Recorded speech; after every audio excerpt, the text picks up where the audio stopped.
Hello, MCU fans. Today we're going to take a look at the top 10 questions that Deadpool and Wolverine must answer. In fact, I would argue these are the 10 questions upon which the success of the movie will ultimately be judged. And I want to know your thoughts as well. Let me know if you had other questions that I didn't think of. But lots to talk about, so let's dive right in and see what we can find out. Don't forget, we have a July contest running all month long. Be a subscriber, leave a comment, win a book or a steelbook. Best of luck. And we have a membership option with lots of cool perks, so make sure to check that out in case you might be interested. And in fact, this very video was an early member release, just an example of one of the many perks that you would get. Okay, so question number 1. Does the Deadpool and Wolverine pairing work? Now, let's face it, there should just be no doubt in our minds from the trailers that the two of these together are going to be incredible. But does it sustain for the entire movie? Very good question. In fact, I might argue perhaps the most important question to the success of the movie. But number 2, are the villains a worthy challenge? Once again, I think the trailers have given us tons of villains, a lot of secondary villains, and of course, Cassandra herself. I am really excited to see how this all goes down. Number 3, does the story use the cameos effectively? Now, I loved both of these movies, Multiverse of Madness and No Way Home. But honestly speaking, the cameos in Multiverse of Madness were, kind of there just to kill them off, versus No Way Home, the Spider-Man, and obviously the 5 villains were integral to the overall movie. So, where in this spectrum do the cameos fall for Deadpool and Wolverine? That will be very important to the success of the movie. Number 4, are the Easter eggs plentiful and crowd-pleasing? Well, I really think we know the answer from the trailers because just the Easter eggs they've shown us have been so amazing. But, again, can they keep it up? Are there some really good ones that we haven't seen yet? Number 5, do the Disney and Marvel jokes hit a home run? I think they're going to. Just from what we've seen in the trailers, they're hilarious. But how hard do they go after Marvel and Disney? Do they talk about the MCU being shaky at times and maybe not having every movie being the success like it used to be? Do they go after Disney itself? This will be a very important part of the success of the movie because Deadpool is basically irreverent towards everything. So does he go after Disney itself?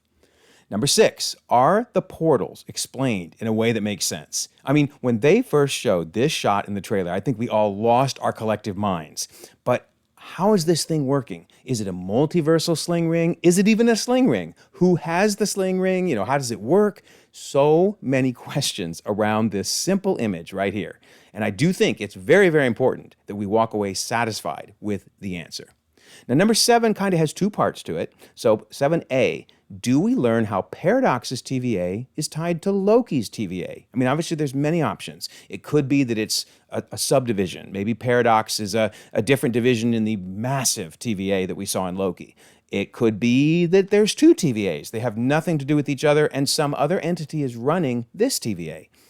The answer is not as important as whether it makes sense and is satisfying. So, very interested to learn about that. And then kind of going with this, 7B, do we learn where Deadpool's universe is located? I mean, my theories, right? Is that Deadpool is off in one universe and the MCU is off in another. So therefore, Loki's tree is just 616 and all its branches. But the question is the Deadpool universe a branch off Loki's tree?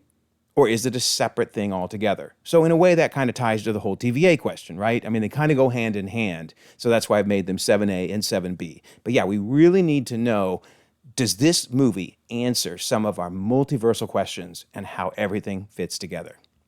Number 8, do we learn how the X-Men timeline works? Now, no, I don't think they'll explain the whole timeline. But in the latest trailer, we saw clips from X-Men Origins Wolverine, The Wolverine, and Logan, which kind of implies those movies are connected to Deadpool 1, Deadpool 2, and Deadpool and Wolverine. So at least open the door for that. And I hope the movie can answer that. Because here's the real dilemma. Deadpool and Wolverine is occurring before Logan.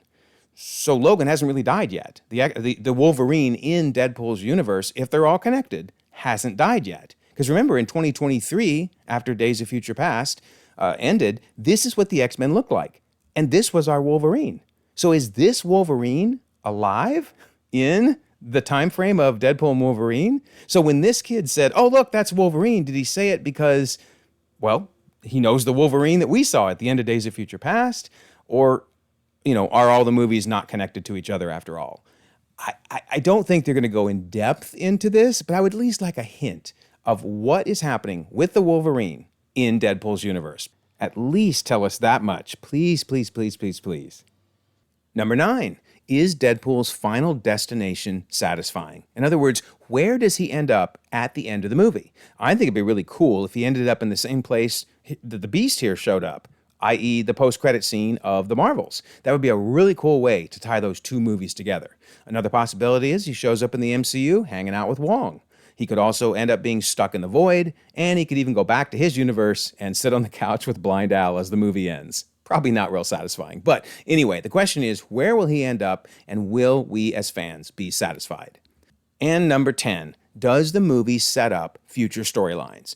They sure are hinting at the fact that this movie will set up Secret Wars in a major way, because that, of course, was one of the comics, Secret Wars comics there with Doctor Doom on the cover. So yeah, how does this movie set up future storylines going all the way to Secret Wars itself? And then I'm going to throw in a bonus question. Are most of the trailer scenes early in the movie? I've heard a ton of people saying that, and I hope so. I hope we haven't seen anything from the third act, maybe even the second act. But I must say, I do think some of these shots like this are from later in the movie. So it'll just be interesting to see how many of the trailer scenes are early in the movie, because Marvel has had a problem sometimes with revealing the ending of their movies. So we'll see how the marketing did this time.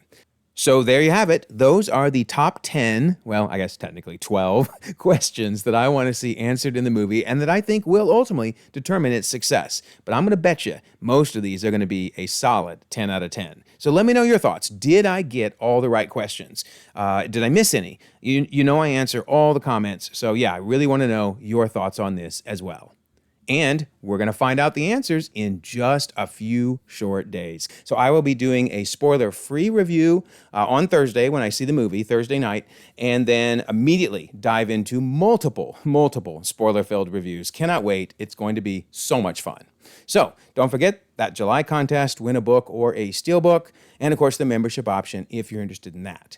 And I always love to bring up the Discord. In fact, here we are talking about who may appear in the movie, and Robbie wins the prize by bringing up Skibbity Pool. Yes, that would be so incredible if Skibbity Pool shows up and is part of the Deadpool Corps. I am all for it. But anyway, if you would like to join our crazy Discord, over 1,500 members across the globe, conversations 24/7, just like this. So we would love you to be a part of it. I will leave a pinned comment so you can join the Discord. Also, if you don't mind, like this video, subscribe if you haven't already. You can check out more content, and we'll all continue to enjoy the ever-growing, the ever-changing Marvel Cinematic Universe.